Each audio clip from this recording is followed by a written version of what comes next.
সকাল সকাল পিঠের আয়োজন, শত বছর পুরনো লক্ষ্মীর ঘর স্থাপন, সব কাজ শেষে নিজেও একটু সাজগোজ করে নিলাম।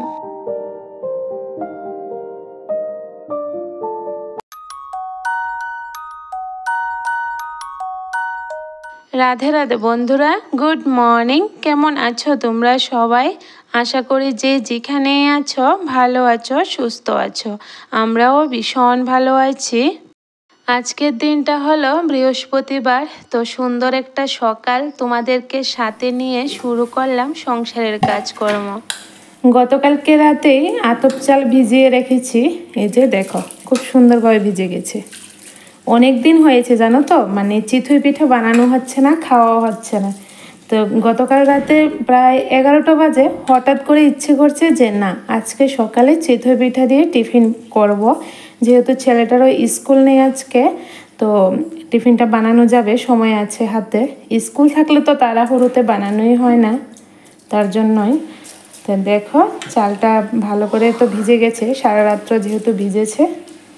এখন এগুলোকে আমি কাই বানিয়ে নেব। আমার যদি কিছু খাওয়ার ইচ্ছে করে, তাহলে যখনই ইচ্ছে করে জানো তো, তখন যদি মানে আমার যে উপায় থাকে ইচ্ছেটা পূরণ করে, তখন কিন্তু সাথে সাথে আমি করে নিই। যেমন গতকাল রাতে হঠাৎ করে ইচ্ছে জাগলো, কেন জানি না, যে চিতই পিঠা বানাবো।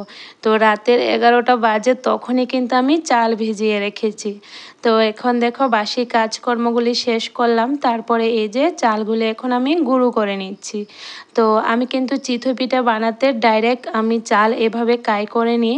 আগে থাকতে কিন্তু আমি গুঁড়া করি না, কারণ চিতই পিঠার চাল গুঁড়ো করে কোনো লাভ নেই। ডাইরেক্ট কাই করেও কিন্তু আমরা বানাতে পারি। এমনিতে গুঁড়া করলে দেখবে অনেকটা সময় লাগে চালের, কিন্তু এভাবে কাই করে যদি পিঠা বানাই, তাহলে কিন্তু খুব অল্প সময়ের মধ্যে চিতই পিঠা বানিয়ে নিতে পারি। তো মাটির পাতিলটা আগে ধুয়ে তারপরে গ্যাসের উপর বসিয়ে দিলাম। এটা মানে একদম ভালো করে কিন্তু গরম হতে হবে। তারপরে এই যে চালের কাইটা আমি ভালো করে একটু নুন দিয়ে এরপরে মিক্সড করে নিলাম। এখন বসিয়ে দিলাম চিতই পিঠা। আচ্ছা বন্ধুরা, তোমাদেরকে একটা কথা বলি, যে কোনো পিঠে বানানোর সময় প্রথম পিঠেটা কি তোমাদের কি ঠিকভাবে হয়, সঠিক বানানো হয়? প্লিজ একটু কমেন্টে জানিও তো। আমি কিন্তু কখনোই প্রথম পিঠে মানে ভালোভাবে বানাতে পারিনি, দ্বিতীয়টার থেকে ঠিক হয়েছে। তো মানে মানে আমার ক্ষেত্রে সবসময় এমনই হয়। তো তোমাদের ক্ষেত্রেও কি আমার মতোই এমন হয়? একটু কমেন্টে জানিও, তাহলে মানে আমিও বুঝবো যে আমি একা নই, আমার মতন সবাইরই এরকম হয়। আমার হাতের চিতই পিঠা মানে খেতে নাকি ভীষণ ভালো, শুধু আমি নয়, আমার বাড়ির সবাই বলে। তার জন্য আজকে সকাল সকাল চিতই পিঠা বানিয়ে নিচ্ছি, চায়ের সাথে খাবো। আর অনেক দিন পর জানো তো মানে বানাচ্ছি। তো যে কোনো জিনিস দেখবে অনেক দিন পর বানালে খাওয়ার মজাটা কিন্তু ডাবল পাওয়া যায়। তো এখানে বানিয়ে নিচ্ছি। আর চিতই পিঠা বানাতে এতটা সময় লাগে কি বলবো, প্রচণ্ড সময় লাগে, আর অনেকটা গ্যাসও কিন্তু খরচ করতে হয়। তো এখানে দেখো, আমার মানে সবকটা পিঠা বানানো হয়ে গেছে। খুব সুন্দর হয়েছে না দেখতে? দেখো, একদম সাদা, কতটা ভালো লাগছে দেখতে। দুধ গরম করেছি, এখানে বসিয়েছি চা। আমি আর মা খাবো চা, আরও পিঠে বানানো হচ্ছে। আর ছেলের জন্য এখানে হরলিক্স বানিয়ে রেখেছি। তো ছেলেকে আগে টিফিনটা দিয়ে দেবো, কারণ স্যার চলে আসবে তার জন্য। তো কে কে খাবে চলে এসো আমাদের বাড়িতে, গরম গরম চিতই পিঠে চায়ের সাথে। এবারে চলো, পিঠেগুলা যেহেতু বানানো হয়েছে, একটা পিঠে তোমাদের সামনে ভেঙে দেখাই যে ভিতরে হয়েছে কিনা। দেখো কতটা সুন্দর, ভিতরে একদম ভাপা হয়েছে। আর উপরের পোর্শনটা দেখলে তো একদম পাতলা হয়ে কিন্তু ফুলে উঠেছে। মানে এতটা ভালো হয়, নিজের প্রশংসা নিজে করছি। কিন্তু সত্যি বলছি বন্ধুরা, আমার হাতের চিতই পিঠাটা কিন্তু খেতে দারুণ লাগে। তো আমার কাছেও ভালো লাগে, আর যারা খায় সবার কাছে ভালো লাগে। তারপরে মাকে ডাক দিলাম চা ছেঁকে, আর একটু চা বেশি করে করেছি যেহেতু পিঠা দিয়ে খাওয়া হবে।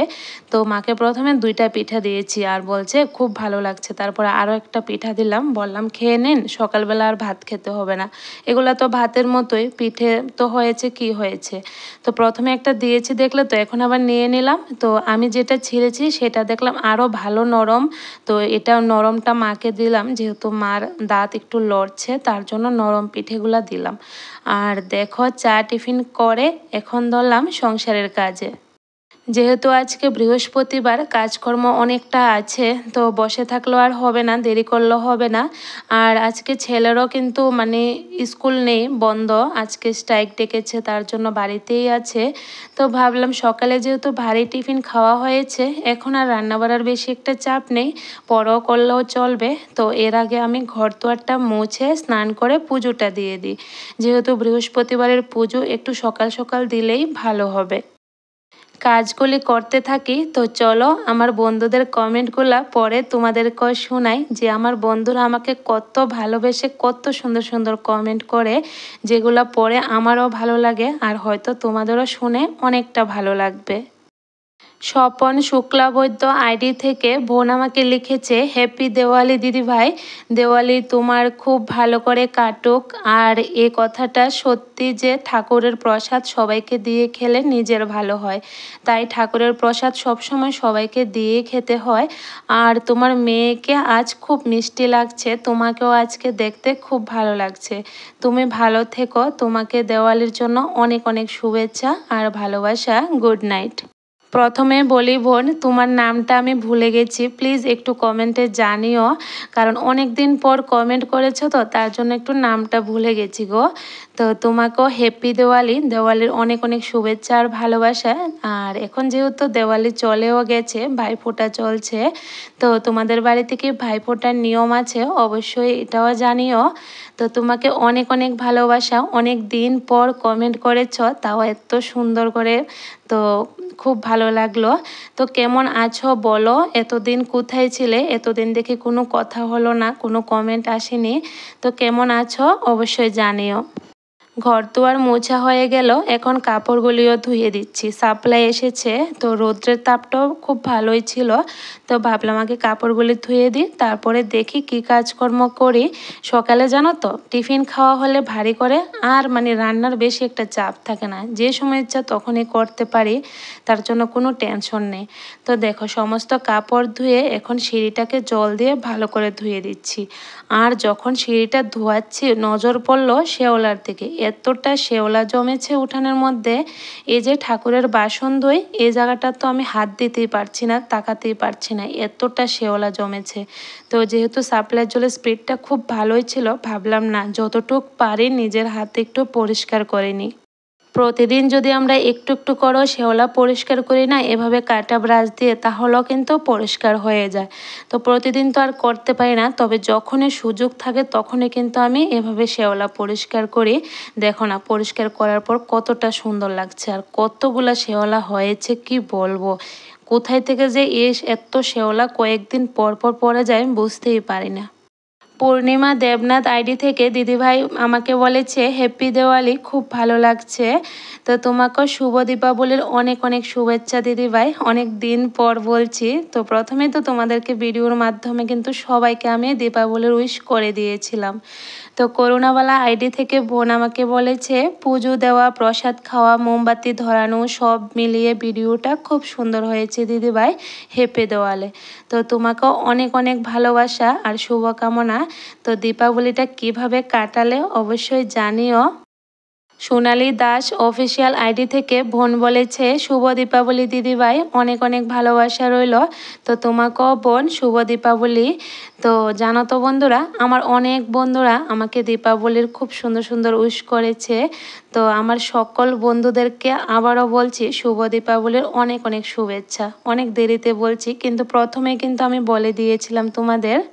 এখানে দেখো মানে শেওলাটা পরিষ্কার করা হয়ে গেল আমার, মোটামুটি যতটুক পারলাম করলাম। তারপরে একটা গ্লাস জল টেনে খেয়ে স্নানটাও সেরে নিয়েছি, ভিজে গিয়েছি তো তার জন্য স্নান করে নিলাম। দেখো না কতটা পরিষ্কার লাগছে শেওলাটা পরিষ্কার করার পর। তারপরে পুজোর বাসন নিয়ে চলে আসলাম বাইরে। আর আজকে জানো তো পিতলের বাসনগুলো তেঁতুল দিয়ে মেজেছি, অনেকটা সময় লেগেছে, একদম চকচক করে মেজেছি। তো পুজোর বাসনগুলো মেজে তো চলো এখন পুজোটা দিয়ে দিই। আজকের যে লক্ষ্মীর ঘরটা বসাচ্ছি আমি, এ ঘরটা কিন্তু অনেক বছর পুরনো, 100 বছর পুরনো বলতে পারো। এটা আমার শাশুড়ি মায়ের মানে শাশুড়ির, আমার ঠাম্মা শাশুড়ির বলতে পারো। তো ঠাম্মা শাশুড়িরও মনে হয় ওনার শাশুড়ি দিয়েছে। তো অনেক বছর পুরনো এই লক্ষ্মীর ঘট। তো আজকে আমি আমার লক্ষ্মীর সামনে বসাবো এই ঘরটা। এতদিন তো আমি নতুন যে ঘট কিনে এনেছি সেটার মধ্যে লক্ষ্মীর ঘট বসাতাম, তবে এই ঘরটা আমার শাশুড়ি মায়ের কাছ থেকে আমি নিয়েছি সেদিন। নিয়ে বলছে আমাকে এটা দেন, এটা যেহেতু বংশের একটা স্মৃতি, অনেক বছর পুরনো লক্ষ্মীর ঘট, এখন থেকে এটাই আমি লক্ষ্মী মায়ের সামনে ঘট বসাবো। আমার এক কথা বলাতে কিন্তু উনি আমাকে ঘরটা দিয়ে দিল। এই যে দেখো, এটা কিন্তু আমি আগে বসাতাম এই ঘরটা, এখন দেখো এটার মধ্যে বসাচ্ছি, কতটা সুন্দর, মানে সুন্দর একটা ডিজাইন। এখন কিন্তু এমন ডিজাইনের ঘট পাওয়াই যাবে না। তো অনেক বছর পুরনো জিনিস দিয়ে, মানে অনেক বছর পুরনো, মানে এটা কত বছরের বলে বোঝাতে পারবো না আমি, আর বলতেও পারবো না। হয়তো এটা আমি আমার শাশুড়ি থেকে নিয়েছি, আমার শাশুড়ি ওনার শাশুড়ি থেকে নিয়েছে, আর আমার ঠাম্মি শাশুড়ি হয়তো আবার ওনার শাশুড়ি থেকে নিয়েছে। তো এর জন্য অনেকটা বছর পুরনো ঘট আজকে আমি লক্ষ্মী মায়ের সামনে স্থাপন করলাম। করে পুজো দিয়ে আস্তে আস্তে অনেকটা লেট হয়ে গেছে। তো এখন দেখো এসে মাত্রই আগে ভাতটা বসালাম, আর মেয়ে বাথরুমে আছে, স্নান করতে গিয়েছে। তো ভাতটা এদিকে হতে থাকো, দুধ আছে, দুধ দিয়ে ভাত খাইয়ে দেবো ওকে। ওকে আগে স্নানটা করিয়ে দিই। মাত্রা পিটি দিতে নিকো কে দে হাই কো এদিকে এদিকে এদিকে হ্যালো কো হ্যালো। আমি স্নান করে নিয়েছি, এখন আমি ঘুমিয়ে পড়বো।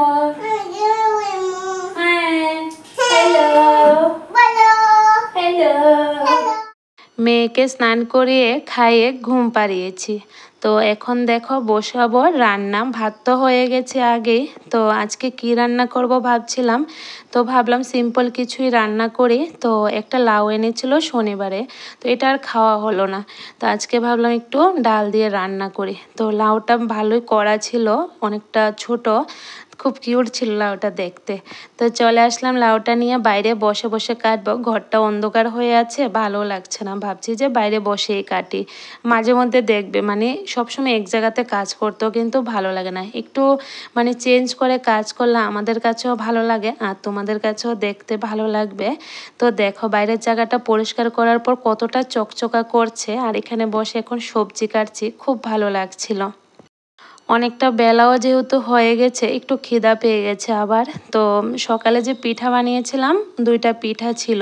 তো এখন দেখো পিঠাটা আমি ছিঁড়ে নিচ্ছি, আর ছেলেকে বলছি একটু খাবে কিনা দুধ দিয়ে চিনি দিয়ে, বলছে না খাবে না মা, ভাত রান্না করো, ভাতে খাবো একবারে। ও আবার এইসব জিনিস বেশি একটা পছন্দ করে না, এই আমার ভয়ে মাঝে মধ্যে খাওয়ায়।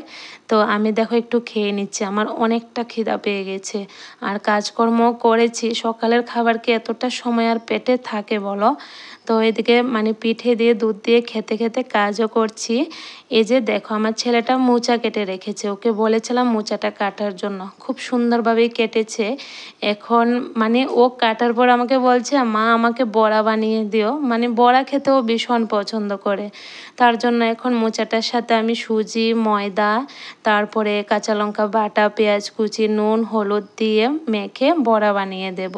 যেহেতু হঠাৎ করে বলল বড়া বানাতাম, তো চাল ডাল তো আর ভিজানো হয়নি, তার জন্য ঘরে মানে যা ছিল তা দিয়ে কিন্তু বড়াটা আমি বানিয়ে নিচ্ছি। তবে খেতে দারুণ হয়েছে। বাইরে যখন লাউ কাটতে বসেছিলাম তখন কিন্তু আমি ডাল সিদ্ধ বসিয়ে গিয়েছিলাম, ডালটা সিদ্ধ হয়ে গেছে, মুসুরির ডাল দিয়ে রান্না করব আজকে।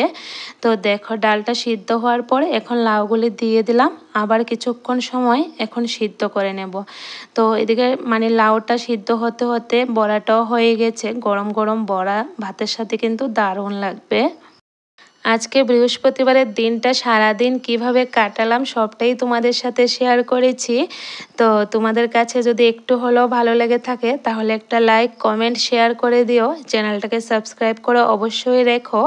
যখনই আমি নতুন ভিডিও আপলোড দেব তোমাদের কাছে নোটিফিকেশান চলে যাবে।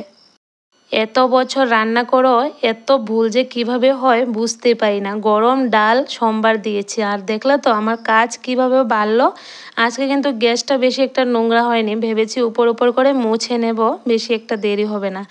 আর মানে যেটা ভাবি সেটা কখনো হবে, দেখবে কাজ আরও ডাবল বেড়ে যাবে। তো ডালটা সোমবার দেওয়ার পর দেখলেই তো গ্যাসের অবস্থাটা কি হলো। আর সোমবারটা কিন্তু খুব গরমভাবে দিয়েছি, আর মানে এভাবে সোমবারটা দেওয়ার পর গ্যাসটা ঠিকই নোংরা হয়েছে, তবে ডালটা খেতে কিন্তু দারুণ হয়েছে। রান্না শেষ করে ছেলেকে আগে ভাত দিলাম, ওর অনেকটা খিদা পেয়ে গেছে। আর আমি তো পিঠে খেয়েছি, তার জন্য এখন আর খাবো না, একটু পরেই খাবো। তো ছেলেকে যেহেতু ভাত দিয়েছি, মেয়েও কান্নাকাটি করছে, ও তো খায় না, তারপরে একটু দিয়ে থালের মধ্যে বসিয়ে রাখলাম। তো ওরা ভাই বোন ভাত খাচ্ছে, এখানে দেখো আমি গ্যাসের চুলাটা মুছে নিচ্ছি। এতটা মানে নোংরা হয়েছে আর কি বলবো। আর আমার ছোট্ট সোনা এখনও বসে আছে ভাতের থালা নিয়ে। আমার ছেলে কিন্তু খেয়ে উঠে গেছে, কিন্তু ও বসে আছে, খাবে তো না, বললাম না বসে থাকবে একটা থালা নিয়ে। তো আচ্ছা যাই হোক, চলো এখানে দেখো গ্যাসের চুলা চাটি আমার পরিষ্কার করা হয়ে গেল। মানে তাড়াতাড়ি কাজ সারবো বললে আরও দেরি করে কাজ আমার সারতে হয়, যেটা সবসময় হয়ে থাকে আমার। সব কাজ শেষে এখন সময় বার করলাম নিজের জন্য। তো একটু সাজগোজ করব। বললামই তো তোমাদের, পুরো সপ্তাহে আলতা পরি বা না পরি, কিন্তু সপ্তাহে একদিন বৃহস্পতিবার আমাকে আলতা পরতেই হবে আমাকে, আর আমার ছোট্ট সোনা লক্ষ্মীটাকেও আলতা পরিয়ে দিই। তো এটা আমার অভ্যাস, এটা যতক্ষণ অবধি না করব আমার কিন্তু মানে বৃহস্পতিবারের দিনটা মানে এমন লাগে যে কিছু একটা করিনি, কিছু একটা বাকি আছে, এমন একটা আমার মনের মধ্যে ফিল আসে। তার জন্য মানে একটু সময় বার করে হলেও আমি আলতা পায়ে পরব। সকালে ধুয়েছিলাম কাপড়গুলা, তো রৌদ্র তো উঠেছে ভালোই, শুকিয়ে গেছে। তো কাপড়গুলো এখন ভাঁজ করে রাখলাম আলনার মধ্যে। আর আমার ছোট্ট সোনামণি এখানে বারান্দাতে খেলছে। তো চলো এখন আমি দুপুরের খাবারটা খেয়ে নিই। তো একদম অল্প ভাত খাবো, যেহেতু পিঠে খেয়েছি, খিদাটা নষ্ট হয়ে গেছে খাওয়ার পর। তো পিঠেটাও তো মানে চালের, তার জন্য আর কি। তো এখানে দেখো বড়া নিয়ে নিলাম আর লাউ দিয়ে ডাল, খুব সিম্পল রান্না হলো, খেতে দারুণ হয়েছে। তো চলো বন্ধুরা, আজকের ভিডিওটা আর বড় করি না, এখানে শেষ করি। কেমন লাগলো অবশ্যই জানিও। আর এত বছর পুরনো লক্ষ্মীর ঘরটা কেমন লাগলো তোমাদের কাছে, ডিজাইনটা, এটাও অবশ্যই জানিও। আমার তো ভীষণ ভালো লাগলো, এমন ডিজাইন কিন্তু এখন আর বাজারে পাওয়া যায় না। তো চলো সবাই ভালো থেকো, সুস্থ থেকো।